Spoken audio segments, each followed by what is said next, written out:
ဒီဘက်လေဘယ်လောက်ထွက်တော့လက်ထွက်တာပေါ့တကယ်ဒါကျွန်တော်တို့အသုံးချမောင်းတာမဟုတ်အပေါ်ရနေရှက်မောင်းထားတာအောက်မှာဒါဂလိုင်းပေါက်ထားတဲ့တွင်း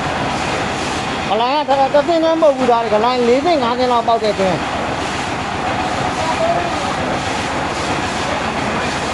ဒါအပေါ်မှာကျွန်တော်တို့ဒါ180နဲ့ပဲမောင်းတာပေါ့နော်ပြည်နေအောင်ဆို920လောက်ရှိခုပါပဲ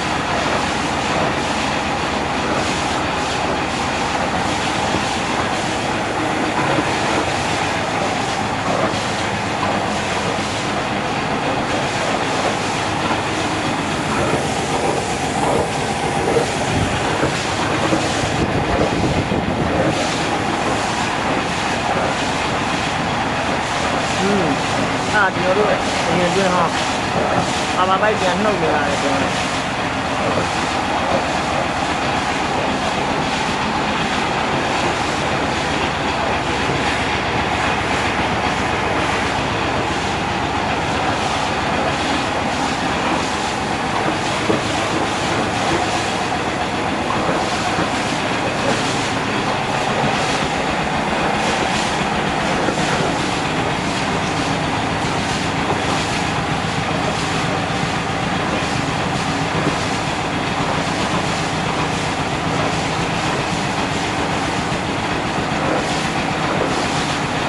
မောင်းရအောင်မှာ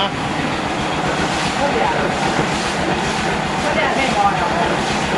မင်းတို့ကနင်းငါထဲပြီးတော့မောင်းတာလေတပြမဟုတ်တဲ့မောင်းရတာကောင်းပါလေ